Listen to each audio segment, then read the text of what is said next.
Welcome to the Rebecca Panda Pinto Project. Today, I am very excited to host a new friend named Chris. Chris is a C-level technology executive, digital strategist, and Navy veteran. He spent the first 21 years of his career at Monsanto Company before joining Ardent Mills in February 2018. During his career, Chris has been fortunate to work with some of the brightest minds across technology and agriculture.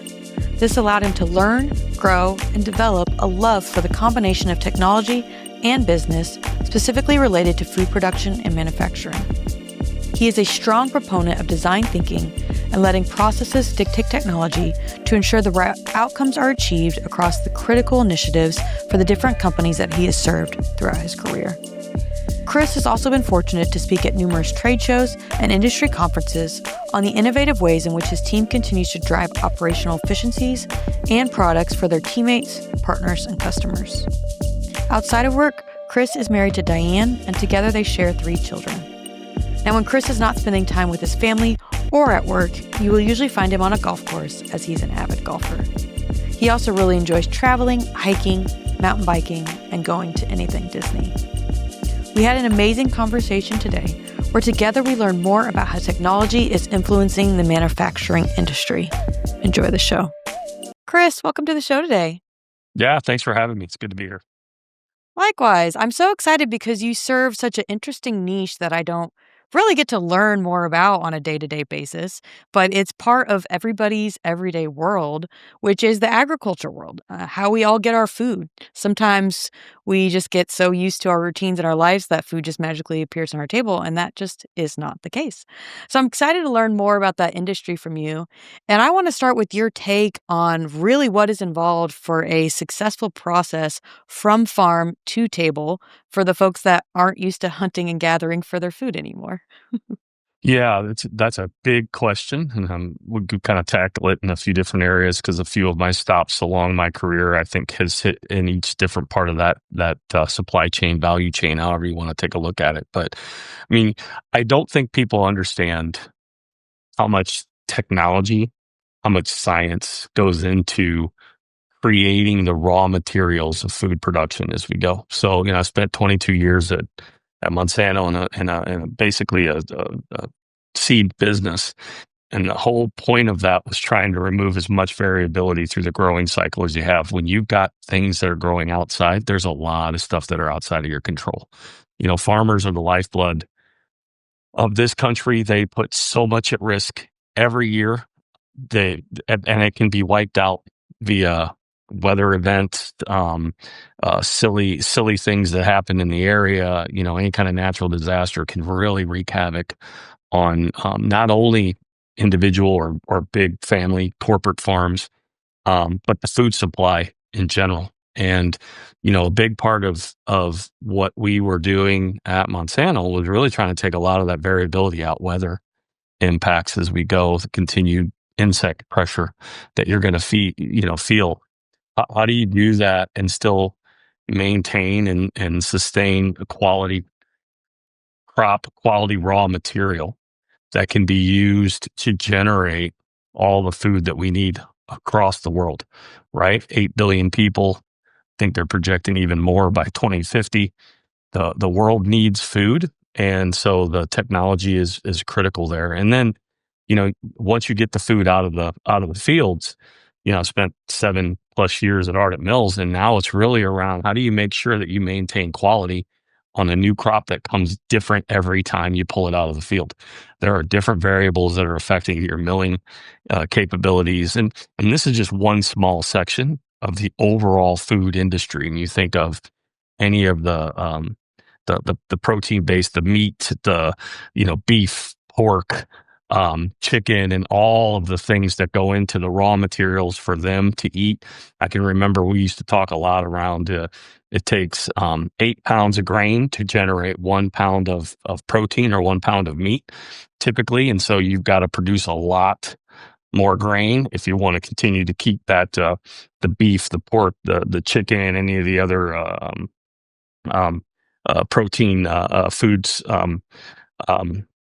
going. And so, there's just so much technology that's required to understand what's going on in the field, what's going on in the mill.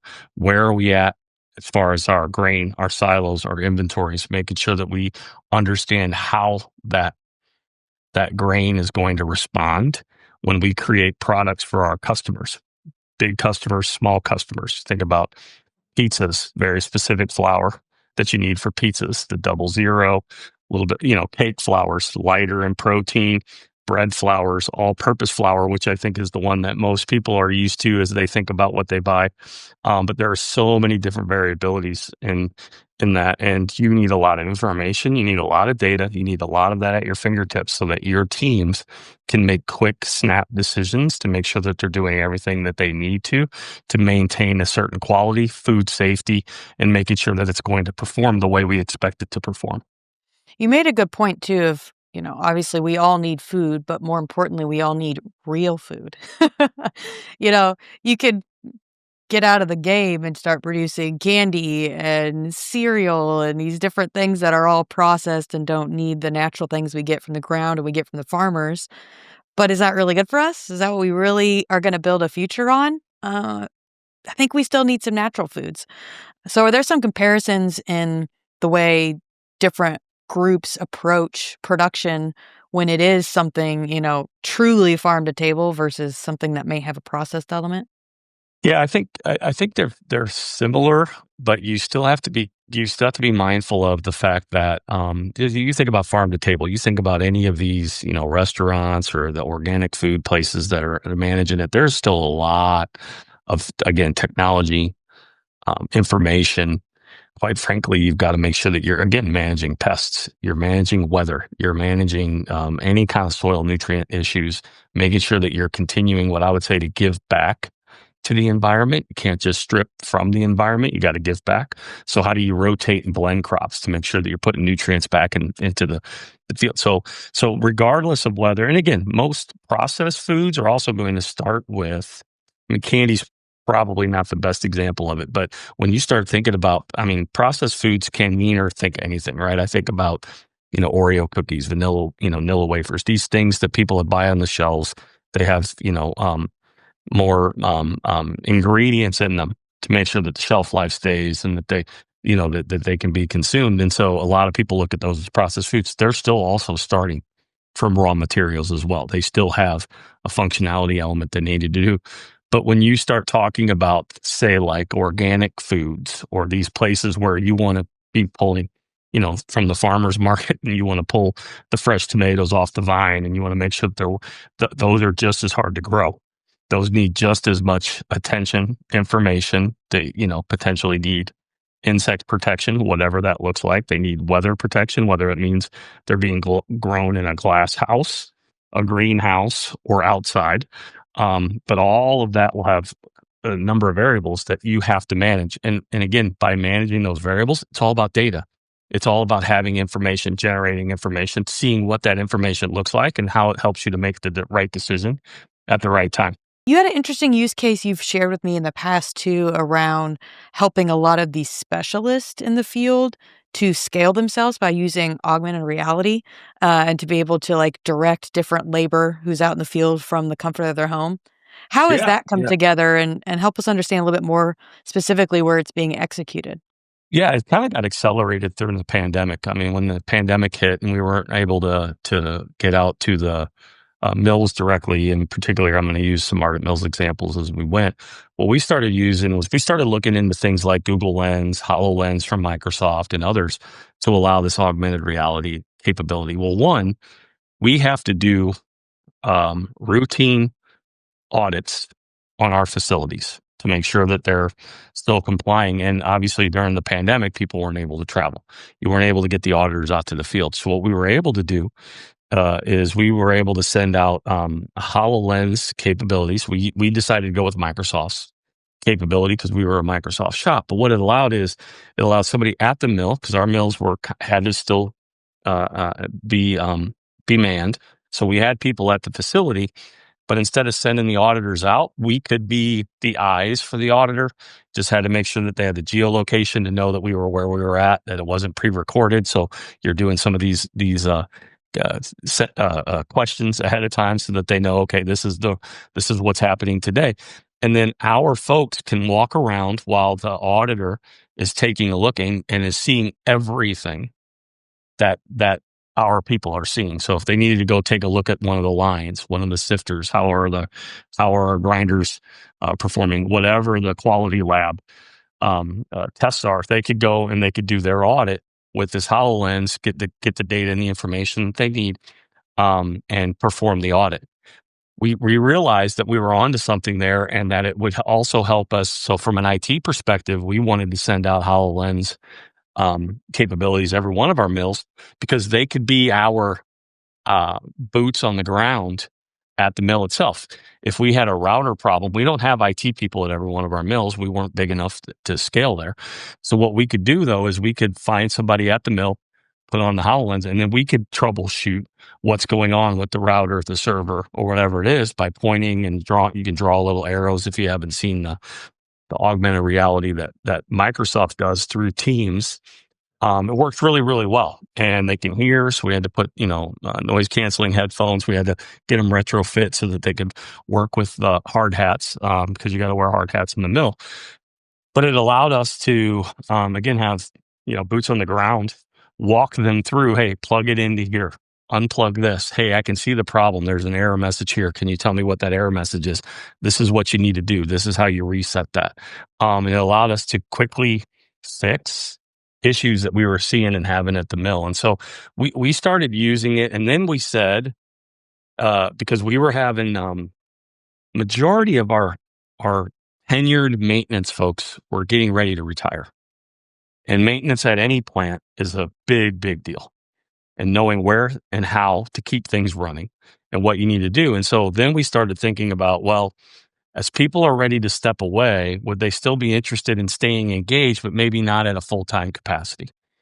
And would they be able to then be on call, so to speak, to help do or walk people through maintenance tasks from the comfort of their own home or wherever they happen to be, through this capability as well? So we started seeing a bunch of different use cases for it. And took advantage of those. I think once the pandemic kind of settled down and people were able to travel, obviously we're not using it much for audits anymore. The auditors are back out and flying, but it does still work for the IT example. It does still work for the maintenance example, and there are others that they're continuing to explore as well on where and how you can use that. And like I said, we picked HoloLens. I think Google Lens works just as well. It just wasn't, we were a Microsoft shop, so it made more sense for us to use that capability. But, the more and more we're going to see this augmented reality come to life. We're seeing it, every technology company's launching something. Meta's got their own version of this as well. And so we're going to continue to see evolutions in it, but what it really does is it kind of it brings the mills closer to people, and being able to see it. So we've actually started thinking about using it as our orientation to walk you through a mill, so that you don't actually have to go to the mill, and you can hear and see how the mill operates. Because essentially in a mill, everything's around gravity. You get the grain up to the top of the mill, and it just basically lets gravity take it down through the grinders, through the sifters, back up as we get to flour, and then it goes back up to make sure that we got everything that we needed to get out of it. But it's a really important that people that work in that industry understand how the product is made. And so that augmented reality was a really good way for us to do that as well. Interesting. And that's a cool success story on partnership for you. Though I know there's a lot more elements of partnership, again, to help that journey farm to table. So I'm curious, another aspect of where you've partnered with folks when it comes to like third-party logistics, because that's a huge element. You can do what you need to do to make sure, your carrots are ready the second they walk out the door, or the second they walk off the farm, I should say. But there's a whole lot that goes between then and them actually being in sprouts ready to be purchased that is probably very uncontrollable, but you have to rely on good partnership and good standard operating procedures and things like that to make sure it's successful. Yeah, you have to put in a lot of, I'll call checks and balances to make sure that the product stays at the right temperature if that's an issue, right? Or no moisture is getting added. If you think about flour, right? There's only a certain amount of moisture that can be in flour for it to be effective and productive. And so, at Ardent, we used a lot of 3PL partnerships and when make sure and to manage and work through and things like being able to track your shipments so that it went in if your customers are calling in saying, hey, when are we going to get this order? How are we going to manage that? We've got some better visibility into where is it at on the route? Where are they at in the schedule? How can we manage through that? But I think the bigger part of it is making sure they understand the specs and the requirements and then holding them accountable to that. So if there is issues, one of the main things we do is we bring all those parties together. And there have been times, I mean, you think about it, right? There's times when maybe one of their employees forgets to clean out the the the the trailer, and there's a mix or some sort of contamination that impacts the production of the flour. Those are all the things that we have to stay in, I would say, tight partnership. We had great partners. They still have great partners at Arnett Mills that help us manage these things and help to get involved if there is an issue, trying to figure out, all right, what's going on, where, and how do we manage that? How do we get through that? But yeah, our 3PLs were a big part of it. At my previous company in Monsanto, what we did is we were a little bit more focused on route management, and at Ardent Mills, we let the third parties manage the routes. They told us where and how we go. At Monsanto, we were so big, we were really doing a lot of the route management for them, and we were trying to make sure that we were doing the most economical, that we were filling the trucks as much as we can. Those LTLs become really a big deal. Less than full load becomes a real big cost element. And so you're trying to kind of limit that as much as you can, making sure that you're optimizing not only the driver's time, but the truck's time, the fuel consumption, all of those things, because there's a sustainability play there as well. So it just depends on which side of it and how you need to get involved. But there's so much information. Again, everything you're going to hear from me, Rebecca, is going to be around how do you capture that data? How do you turn that data into insights? And how do you get those insights into the people that need to make that decision right away? Hey, is this the right thing for us to be doing, or should we be doing something else? And can you use that data to give recommendations so that it helps people to be like, hey, we recommend you do this and this. Sometimes it's right. Most of the time it's right. There'll be times when they'll be like, that doesn't make sense. There's another variable you're not considering. And we work through that. But, that's, at the crux of everything we talk about. It's how good is your data, how good is your information, and how quickly are you able to get it in the hands of the people that actually need it. Oh, it's super valuable. Here at Artisan, we actually built a driver intel app that Chick-fil-A benefits from. And for them, it was another step of just customer service because they needed to make sure they had enough chicken for the day. Yeah, absolutely. And you've got to know what truck it's going to be on and what time it's going to be there to be able to make any kind of, estimation of what kind of coverage That's a you're gonna need. big deal. I mean, flour's the same way. When you think about pizza, some of our big pizza customers, right? If we run them out of flour, that's a big deal. We need to make sure that they've got enough flour. And we're talking about truckloads of flour in most of that cases. We're not just talking about a little bit of it here and there. And so, no, you make a great point. Those are the reasons why it is so important for you to partner with and be in lockstep with your 3PLs. Because if you're not, big problems can emerge quickly. I love that perspective. And obviously, the passion for your industry shines through. I want to shift gears a little bit, though, to the Yeah. leadership elements of your career and Yeah. some learnings you've had in how you lead as a data-driven leader versus going off gut feeling. Yeah, but I don't ever underestimate gut feeling. Your gut is there's a great book, and I know several people have read it. It's one that I just absolutely live by. It's called Blink by Malcolm Gladwell, where he did a lot of actual data and studies to talk about the fact that if your gut instinct is telling you something's wrong, you really need to try to listen to that.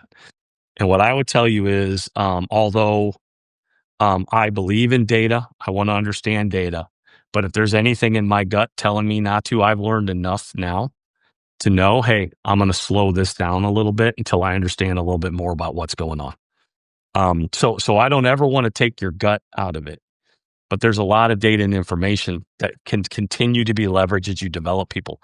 But when I think about development and I think about kind of what I'm trying to do with my team, it's really about how do you continue to stretch and grow your team through their day-to-day activities, continuing to challenge them with maybe that next level of project or delivery or implementation of some strategy or something along those lines.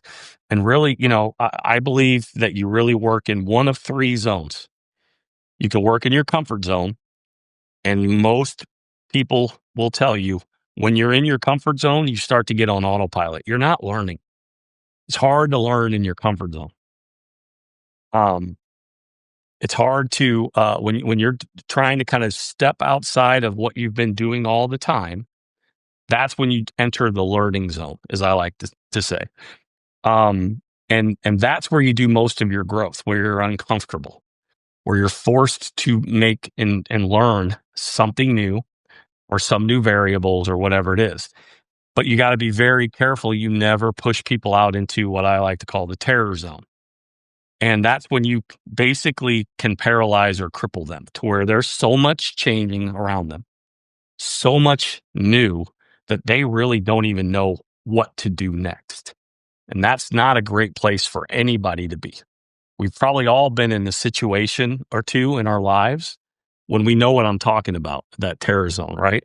I had a young lady that worked for me who, I was really pushing to become a little bit more comfortable working with our external industry partners and getting up and speaking. And that was a big, big shift for her. She's like, look, I don't like to get up and speak. I'm like, okay, how do we work through this to where you get comfortable? Because if you ever want to be in my job, you can't shy away from being able to get up in front of an audience and share your opinion, share your beliefs, and share your stories. But you don't have to do it the way I do it. I enjoy it. I love talking to you. I love talking to folks about kind of what's going on. Other people get very uncomfortable with that. And so how do you continue to make them call their comfort zone stretch a little bit, continue to push them in the learning zone, but don't push them all the way out to where they don't know what to do next. And they're really struggling. And so, that's been a big, big focus for me. I think the more that you can allow your team I'll call it the autonomy to drive decisions, but you're there for them to bounce ideas off of when they come to you, answer a question with a question. Well, what do you think we should do? What would be your recommendation? If you agree, be like, yep, that's exactly what I would do. Confirm to them they were on the right path. If you don't, maybe you ask them a question. Well, have you thought about this? Have you thought about this? To let them think a little bit more about what and where we go. What I always try to make sure, though, that I tell myself and leaders who are working on developing other people is make sure you're not changing them or changing their path because it's not what you would do, but you're changing the path because you don't think it will lead them to where you need them to go. Because there's a lot of different ways to do it. One of the examples I give people all the time is my job was to say, I need you to be in California, just as an example. I need you to be in California. I need you to be there on this date. And when you get there, I need you to be able to do this. It's your job to tell me how you're going to do that. You might come to me and say, me and the team have decided we want to ride bikes to California. And I go, okay. I don't know that I would do that, but are you going to be able to, what's your schedule look like? And will you be there in time, in the time that I need you there? Yep. Okay. When you get there, are you going to be able to do these, whatever 5 things are that I need you to do? Just as an example. And if all the answers are, yeah, okay, you can kind of achieve the outcome. Okay. If this is the way you want to do it, go ahead and do it. Now, you might come back to me and go, we're never doing that again. That was awful. Maybe you come back and go, you should try that. It was great. We had great team building or whatever it is. I wouldn't want to do it. It's not the way I would do it. But if it gets the job done, who am I to stop them? Maybe it's the best way for them. Maybe it's the best way for that team. Maybe it's just a great learning experience for them. So that's the thing you got to be kind of careful about, right? I don't ever want to, because Lord knows we don't need any more Chris's in the world, Chris Meyerpeters in the world. But what you want to do though is you want to give them the ability to grow, and you want to give them the ability to understand that they can make these decisions. They own set that decision, and by me letting them go and do that, there's a lot more empowerment there than me going, nope, I think you should fly, or I think you should drive, or I think you should take the train, or whatever it is. Then all of a sudden it's like, well, why the heck did he ask me if he was just going to tell me what to do anyway? And so that's a little bit of that, trying to break that up a little, to make sure that people are getting the chance to spread their wings, but you're there to make sure in case they get too high and they can't fly anymore, that you can keep them afloat. Right? There's a safety net, in a trapeze, however you want to think about it. That's your job as a leader. It's push them in outside of their comfort zone. Hopefully let them learn and continue to grow as leaders. And, you build that legacy over and over again, and you start having really solid, strong leaders that you leave behind that are ready to take the mantle when you're done. This has all been great leadership insight. I want to pinpoint it down to just maybe one principle. And what would you say is the guiding principle that you've lived by to be successful in business? Yeah, it's an easy one. I learned it early in my life from my grandfather, and I had a boss that would repeat it over and over. And I love the idea of it as well, which is, our job is to leave things better than we found them. Right? There's sometimes that I've changed that around to say my job is to kind of work myself out of a job, continuing to figure out how do we make this to where we don't have to do it anymore? How do we make this to where we don't need to be, writing people's reports or building these scripts every time something changes or whatever it is, but we've got a sustainable process that will just continue to work and move. And so, yeah, if I had to sum it up to one thing, it would be leave things better than you found them. And I think if we all do that, our business, our industry, wherever you're working, will always be better. And continuing to empower people, along that same line, I think is a real critical element to success longer term. I'll add one more: treat people the way you want to be treated, right? That you expect to be treated. That's the other, that's almost kind of the golden rule a little bit, right? But sometimes you need to remind people, right? Is this how you would want to be treated? Is this how you would want to have this feedback delivered to you? And so if you treat people, I think, the way you want to be treated, I think immediately it starts to work. And again, my style is a little bit different, but I still want to be authentic. I still want to be transparent. I want to give them, facts and data and information about where and how they could get better or what they're doing great. Yeah, leave things the way better than you found them. Treat people the way that you want to be treated. I think you do those two things, you'll do pretty well. Amazing. Chris, this has been so inspiring. I so appreciate you sharing your story and your take on the industry, and excited to keep tabs on you as you continue to make a big impact across the manufacturing space. Well, I appreciate all of the time that you've given me today, and thank you again for reaching out, and if you ever need anything else. But this has been a pleasure. Really enjoyed it. Likewise. Thanks, Chris. All right. Take care.